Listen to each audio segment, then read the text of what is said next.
Hello students, today we are going to see two important topics generally asked for 1 marks or 2 marks question in from the chapter of electromagnetic induction, and these two topics which we are going to learn is first is your eddy current and second one is your transformer. Okay, so we will start with eddy current first and then we will go with the transformer part.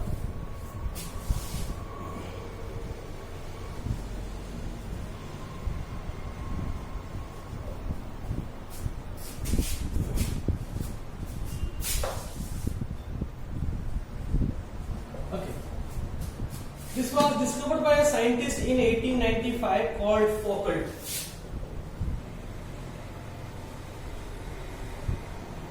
In 1895, and sometimes this eddy current is also known as Foucault's current. Okay, what exactly is eddy current? It is what we have to understand now, and where it is developed and where it is seen first. So since this topic belongs to electromagnetic induction, so definitely it has something to do with the changing flux. Okay, and so wherever is a change in flux, this eddy current will be developed. But in whom it is going to develop?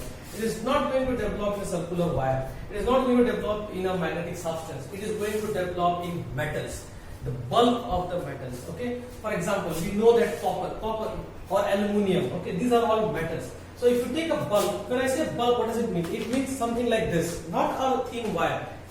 A metal plate of copper or metal plate has a thickness, has a length, and has a breadth, a three-dimensional structure. Okay, and these all are called metal bulb. Okay, so in this metal bulb, the eddy current is going to get developed.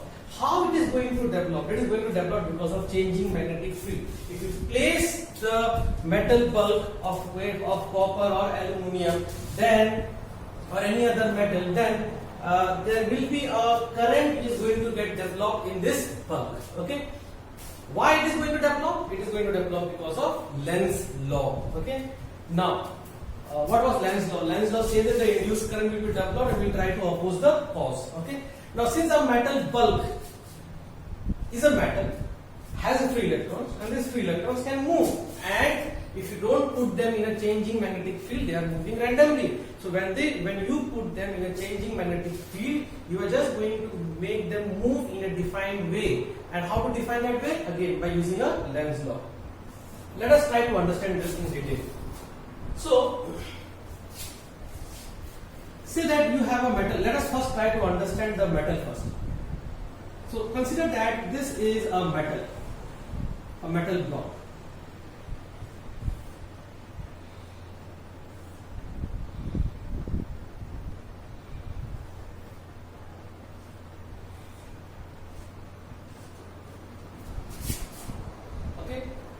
In this metal block, if you place this in a changing magnetic field, there will be a current loop. Let me draw the current loop in a straight way.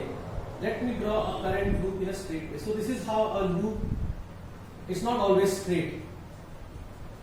Okay, so a current will be developed in this loop. The current can be of clockwise or anti-clockwise depending upon how you are changing the magnetic field. On that also we are going to discuss in a later stage. Now, why we are understanding this thing? Now, when a loop is created, and there can be many loops over here. I mean, if you extend the thing, there can be one more loops over here, there can be one more loops over here. So, I am just considering one of the loops. So, a current starts flowing in a loop. The random motion of electron now is getting organized. It is going to move in a specified path. Okay. This current which is getting developed in a metal bulk is what we refer as eddy current or Foucault's current. Now, why it is happening? As I said, it is happening because of Lenz's law. What is the bad effect of this? And how can we convert that bad effect into a good effect? The bad effect is this current, when it is going to get developed, it is going to create its own magnetic field, which will try to oppose the cause of changing magnetic field. So also, since this current is getting developed and there is a formula for power or heat dissipation, the formula for heat dissipation is I square R times of T. So it's also going to generate some heat, and it's a huge amount of heat if I consider the current, because we know that metal has less resistance.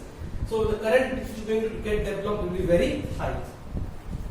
Now, if this heat is getting developed, then how can we convert this into a good thing, or how can we convert this into how can we it can affect us in a bad ways? Okay, so wherever we don't want heat and it is getting developed, it's a bad. For example, the core of a transformer, okay, which we are going to discuss in today's class only. In the core of a transformer, if eddy current develops, then that's bad, because the core is made up of soft iron. If eddy current develops over there, it's bad. I don't want heating effect in a transformer. But saying that, talk about induction stove or induction induction furnace, where we need a huge amount of heat. Let us say I want a huge amount of heat to melt something, or the induction stove which we have in our home today. This where we want the heating effect to take place. Okay, then there are certain utensils which comes with a base, and it written at in the base is written that it's suitable for induction cooking. So that base is metal.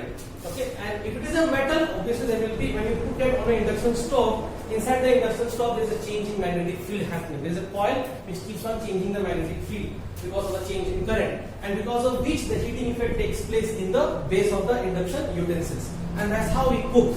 Okay, so where we want heat, it's very good. Where we don't want heat, we have to minimize that heat over there.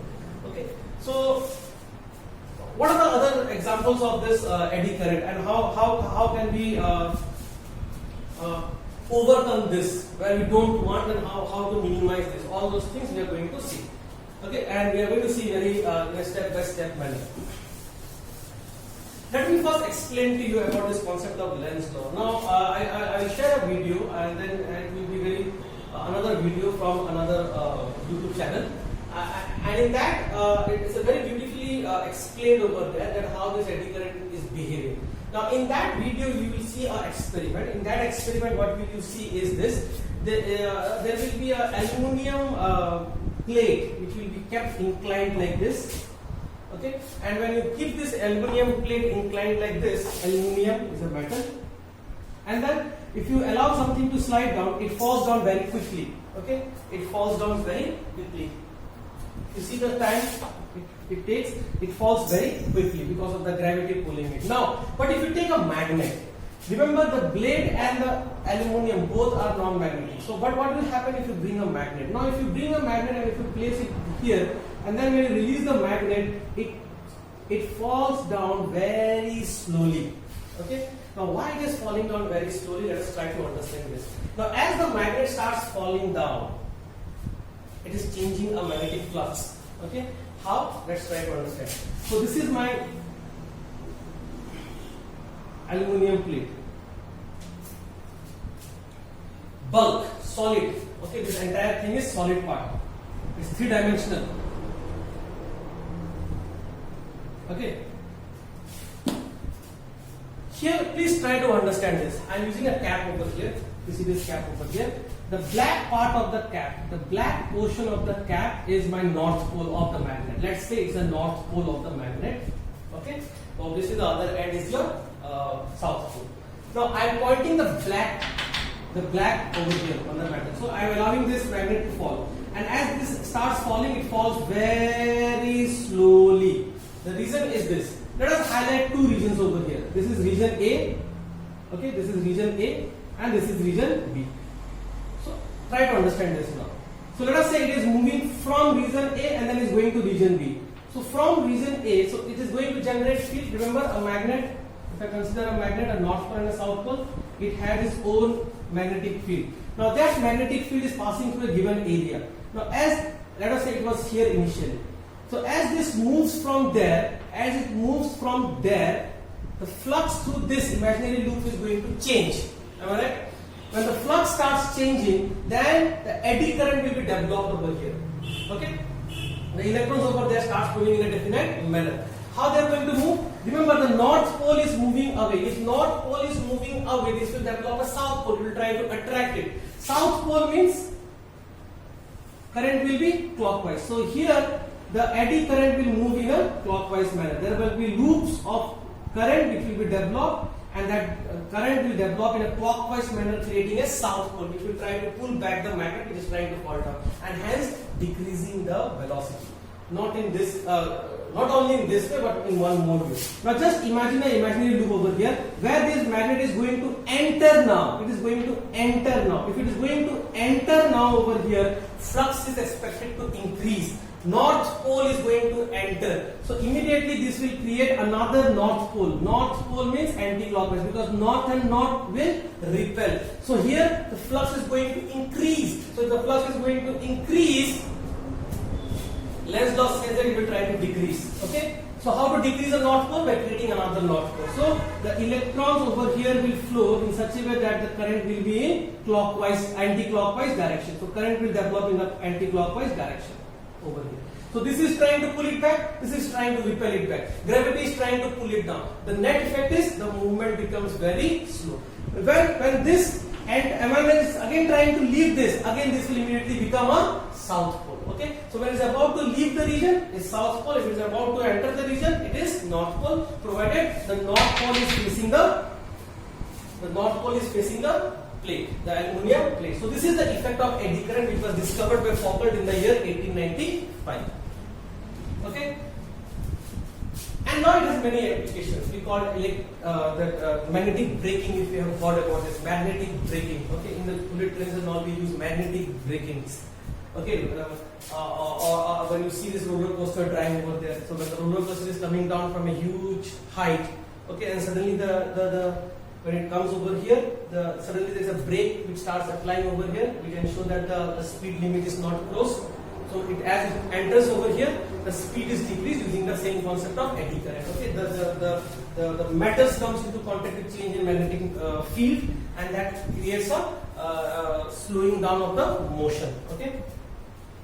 Not only this, even if you suspend a magnet, let us say if I consider this to be a magnet and if it is oscillating like this, okay, if it is oscillating like this, and then suddenly if I consider this to be either this to be suppose just imagine that this to be a metal plate, okay, and this is oscillating in mid-air with some amount of time, and then when I put a magnet over here and that magnetic field is changing, then you will see that the pendulum amplitude of the pendulum starts decreasing slowly and then comes to halt, and that the reason is eddy current. Okay, so in board exam, where do we stand? In board exam, we will give you a situation and they will ask you why. Okay, and trust me, if there is a question based on metal plates and there is a change in magnetic field, the answer is eddy current. Okay, and there is one more experiment over here in which what we do is this: there is a coil over here. There is a coil over here, and we are supplying a current to this coil. Let us say a AC current. And at the top of this, I am going to bring a metal plate. Okay, so there is a metal plate which I am going to bring. So as soon as I bring a metal plate, the metal plate bounces up. Okay, so if I consider this to be a metal disc over here, it's completely solid over here. So the moment I bring the metal disc over here, it flies out. Why it flies out? Because eddy current is developed over here, which will try to oppose the polarity. And while doing the opposing the polarity, it repels it, and hence it flies out. Okay, it flies away. So even if they are talking about this experiment and they ask you a reason why, you have to just tell that it's because of eddy current getting developed as per the norms of Lenz's law. And as per the norms of Lenz's law says that the eddy current will have a current loop in such a way that it will try to oppose the cause of change in magnetic flux. So if at one instant if this is north pole and then you are bringing it, this will also develop a north pole, fly away. If this is south pole and when you are bringing it, this will develop a south polarity and will fly away. Okay. So all these answers comes to one conclusion only, that is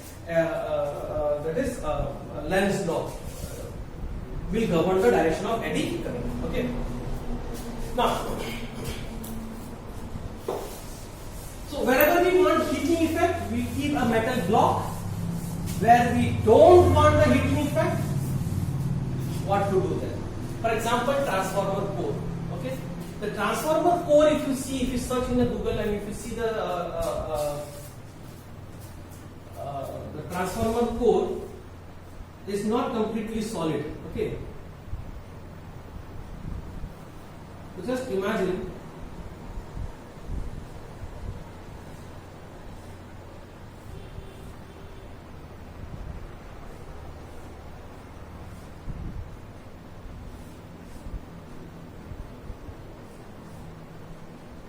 This is hollow inside, and this is the solid part. Solid. Okay. it just looks like a solid like this over here. Just imagine if I cut out this much part from here. If I just take out this much part thoroughly, okay, then I have a thickness over here, a thickness over here, and a thickness over here, and a thickness over here. This is one piece of core, and then we wind the wires over here and one wire over here, as one is called input, other is called output. Okay, so if I use in this manner, if I use one solid piece of iron core, soft iron core, then I have to encounter the huge amount of eddy current, because the eddy current will flow in the metal, in the entire volume. When it is flowing in the entire volume, the current is definitely very high. So in order to avoid this, what we do, we take laminated sheet. Okay, now just imagine if I cut this into pieces, thin pieces like this. Okay, this is one piece, thin. Then I have another piece over here, that is also thin. One after another, and stack it one after another. Okay, so this is the whole thing of that. Now start slicing from here. 1, 2, 3, 4. Make 10 out of this. So we get 10 out of this, and those 10 will be thin. Okay, it will be just like this, a thin sheets like this. 1, 2, 3, 4. So the entire solid thing has been now sliced into 10 or 20 thin sheets, and it all has the same shape. Now what has happened now when you make it thin? So when you have made it thin, now in each thin sheet there will be eddy current, it will get developed. So earlier if I say there's a diagram over here. Earlier if I say that if I say in the entire bulk, if the current was flowing, if in the entire bulk, let us consider the bulk again.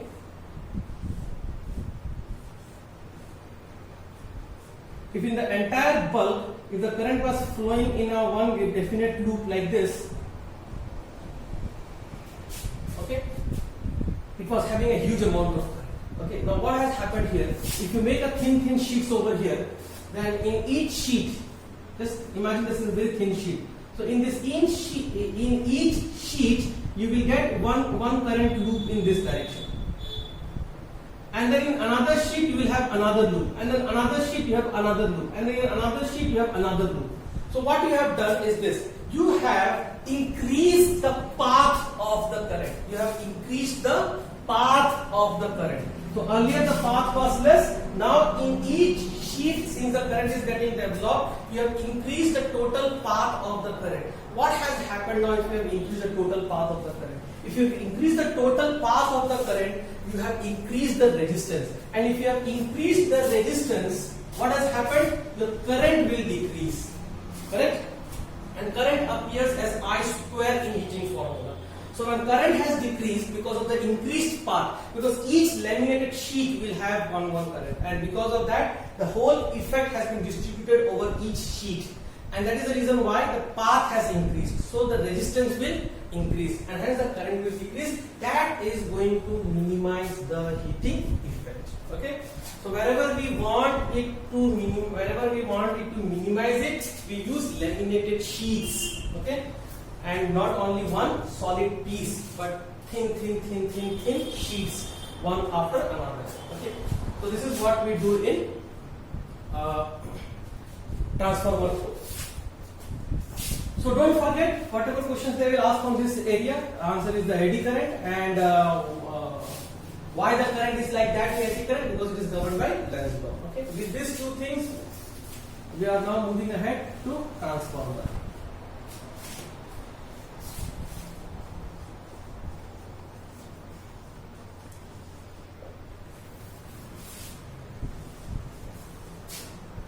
So in transformer, for our simplicity diagram, we generally draw 2 boxes to 3 boxes, and the boxes represent that I have used laminated sheet, and these are made up of soft iron core. I will come to it why we use a soft iron core as a core of the transformer. And in this we use windings. Okay, small number of windings, more number of windings. One we called as primary, other we called as secondary. Along with draw another one.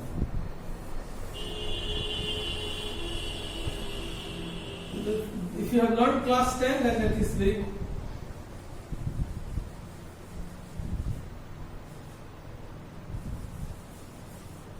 So here, more number of windings, less number of windings, exactly opposite over here. If I consider this to be my input, then this will be my output. So this is called as primary. So if I consider this to be primary, remember what is primary? Primary is my input and this is called secondary. And what is secondary? Secondary is my output. Let us say number of turn is NP, P stands for primary, and number of turn is NS, N stands for secondary. And exactly opposite is happening over here. This is NP and this is your output, it's secondary part, and we call this as NS. So in this, your NP is more in turns than NS, and here your NP is less than NS. This one is called step up transformer. This one is called step down transformer, if you remember. Why is called step up? Because here the output voltage will be more, because you have total number of turns more in the output. Why it is called step down? Because the output will have less amount of voltage. Okay. Now here you have to understand how this is going to happen. Now as we start with the AC current, the changing current, we remember we cannot use the transformer in DC mode. DC mode is not good for transformer because the transformer property depends on the mutual induction. Okay. So there has to be a flux change has to be there, then only there will be an induced EMF. So it does not work with DC, but it works with AC. Okay. DC it will work only at the beginning and at the end when you are switching on the current and when you are switching off the current. Okay, because at that instant only at switching on and when switching off you are changing the flux. Only at that instant. But if it is a AC current, it will happen throughout the entire process. So as the current starts flowing over here, there will be a magnetic field developed in the coil. We call solenoid. Solenoid, there is a magnetic field which develops inside the coil. Now, so I have generated a field, and that field links with the soft iron core. So the soft iron core starts getting magnetized and demagnetized. Okay, remember that magnetic substance property. Okay, H, B, and I, all those things. So if the soft iron starts getting magnetized, then that magnetic effect will come at this end also. So here is the story, how it starts. Current gets develops a magnetic field inside the core. If the current starts changing, the magnetic field starts changing, we say that the flux is changing. And the same change is felt here also because the entire core has been magnetized and that magnetization is changing. So the flux starts changing over here. When the flux starts changing over here, it will create an induced EMF at the output. And that is what our output voltage is. Okay?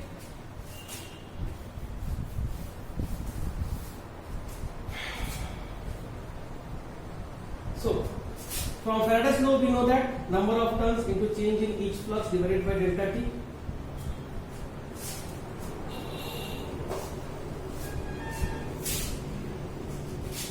I will use delta symbol. Minus sign we know that it is going to opposite, so delta pi by delta, and that is equal to N B A by delta T, and this is by number of turns.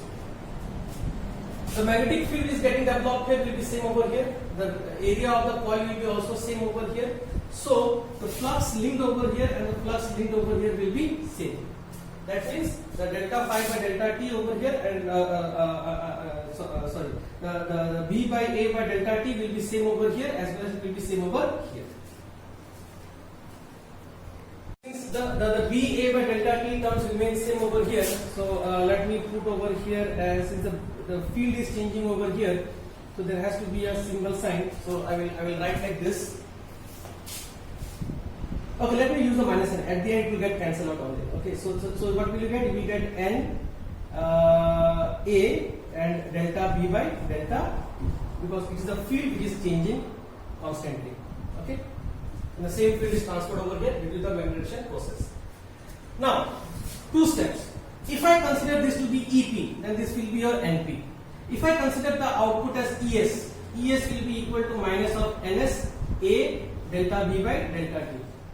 Now this is equation 1. This is equation 2. If I divide these two equations, equation 1 and equation 2, what will I get? Let us say 2 divided by 1. So over here, so 2 divided by 1. What will I get? This implies ES by EP. Remember the minus minus will get cancelled out, and that will be equal to A delta B by T.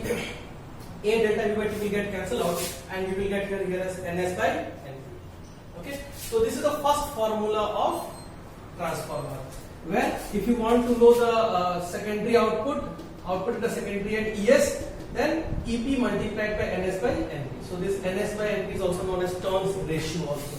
So NS is the number of coils in the secondary and NP is the number of coils in the primary. Now over here, if I use this logic over here as ES by EP equal to NS by NP, okay, NS is more than NP in step up. So this ratio will be more than 1. If this ratio is more than 1, this ratio will be also more than 1. That means ES is more and EP is less. Okay. Something divided by something. If it is more than 1, that means the numerator is more and the denominator is less. In this one, NP is more than NS. So NS by NP will have a ratio less than 1. That means ES by EP will also have a ratio of less than 1. And hence, output will be less, input will be more. So wherever you want more output, put more number of turns in the output. Wherever you want less output, put less number of turns in the output compared to the input. Okay. Now, another thing is this. In ideal case,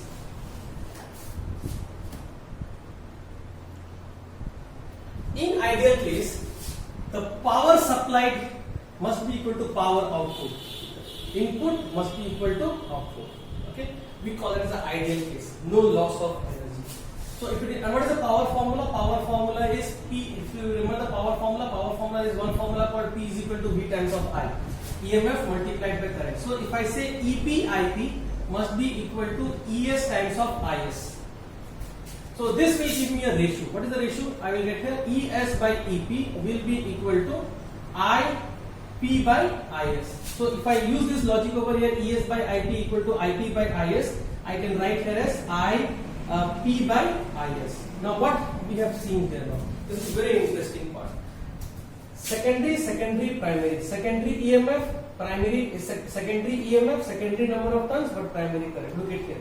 Where is the secondary current? In the denominator. Secondary, primary. Look at here. It has gone reverse. Okay. What does it mean? It means in a transformer does not violate the energy conservation principle. Very important step. Transformer does not violate the energy conservation principle over here. So if somebody asks you that in step up transformer the output voltage is more, does it violate the energy conservation? Answer is no. Because voltage is not the measurement of energy. Energy measurement comes from the power.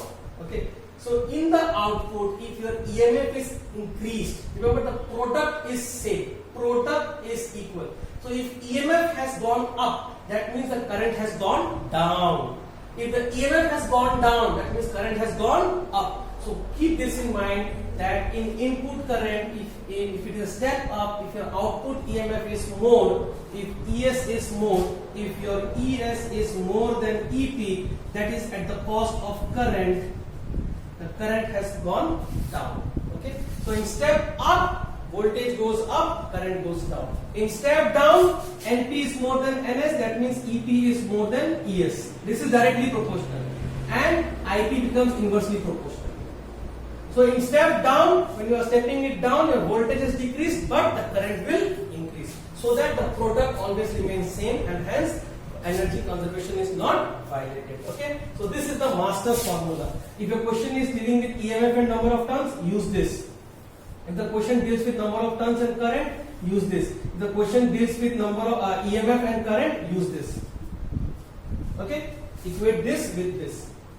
So this is the master formula. Now what about the real cases? What do we have in a real case? In a real world, this is not happening. Okay? So we talk about efficiency. So efficiency formula still has the same, what you have learned in machines and all. Output by input. So what is output? Output is ES by IS divided by input. Input is EP by EP into IS. This is called efficiency. which is always less than 1. And if in terms of percentage, note down this. Okay, I'll write here. In terms of percentage, this will be equal to ES IS divided by EP IP multiplied by 100. Output by input multiplied by 100. Okay. So in real case, there are some losses. Whatever energy you are supplying in, you are not getting out. That means some losses exist in transformer, and that is where board also asks questions. What are the types of losses over here? The types of losses which we encounter, and allow me to rub this part. The types of losses which we encounter. Types of losses. The first one which we have to encounter is the first one which we will encounter is copper loss. Please note as we write. Okay. What is copper loss? In copper loss, what happens? Remember the heating effect? The heating effect formula is I square R. This is the heating effect, I square R multiplied by T. So if we somehow manage to see in primary, the EMF is less. Wherever there is a number of turns, which is if the number of turn is less, the voltage induced will be, the EMF induced will be also less. But if the induced EMF is less, current will be always high. So here in the input, the current is high. So you have to modify the input. In input, if your resistance is high, in input if your resistance is high, then somehow try to minimize the resistance. Now resistance has a formula, rho L by A. Make a thicker wire. So if you see here, I have made a thicker portion over here. This is thick. So if you make this thick and this is thin, thick will ensure that area has become more. Area of cross section is more. If the area of cross section is more, your resistance becomes less. So this becomes less. So the heating effect will become less.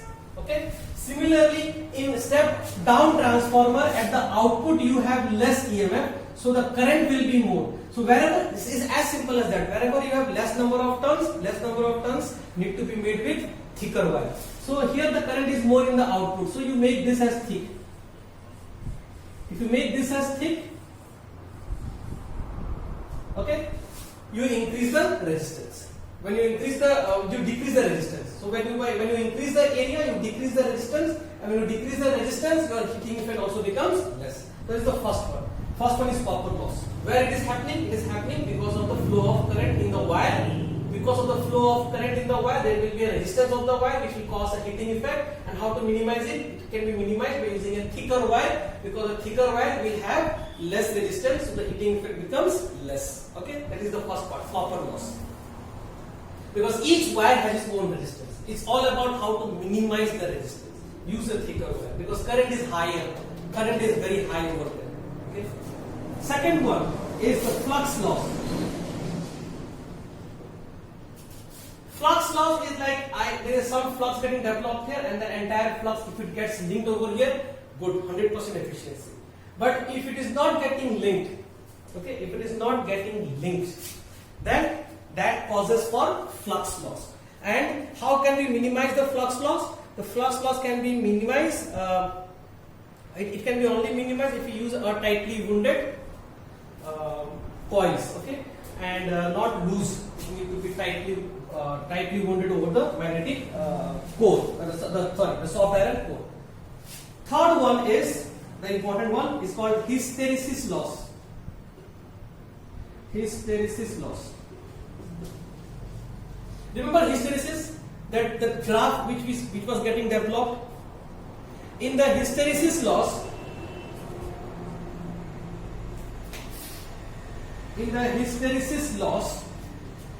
there is a whole cycle of magnetization and demagnetization happening. Because in the current, when the current is, see, alternating current, what happens? Current flows clockwise and then it flows anti-clockwise. So in one instant field is in this direction, in another instant field is in this direction.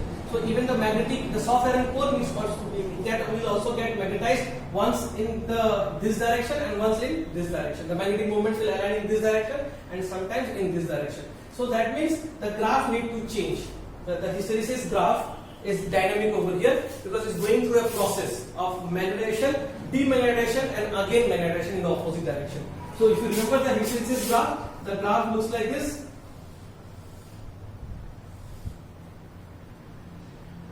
So magnetization, demagnetization. So it first gets magnetized, then starts demagnetizing, then starts magnetizing in the opposite direction, and then again starts demagnetizing, and after demagnetization it again starts magnetizing in the forward direction. So this whole process is happening over here, and in each cycle it is losing some energy, because in hysteresis graph, this is very important, make a note, the graph, the area under the graph signifies the loss of energy per unit volume. Okay, that need to be minimized over here, and in order to minimize this we use soft iron core. Why soft iron core? Because soft iron core has less retentivity, has less coercivity. Okay, so the demagnetization is very easy for soft iron core. The area bounded by the graph for soft iron core is also less, so it minimizes the energy loss due to hysteresis. Fourth one is your eddy current. Very important, they have asked this twice. Eddy current loss. Soft iron is an iron metal, so eddy current will be developed as soon as it starts getting magnetized. That will try to oppose the cause, okay, and that will create some heating effect. How to minimize that I have already spoken in the video in the very beginning. We use laminated sheet. We use laminated sheets of soft iron, okay, that helps us to minimize the loss due to eddy current. Okay, so these are the four major losses in your transformer, and please make a note of this. It is available in your textbook also. Know the loss, how to rectify it, that which should be known to you. Okay, please make a proper note of all these things. Thank you, and we will start with a new topic in the next class. Thank you for watching.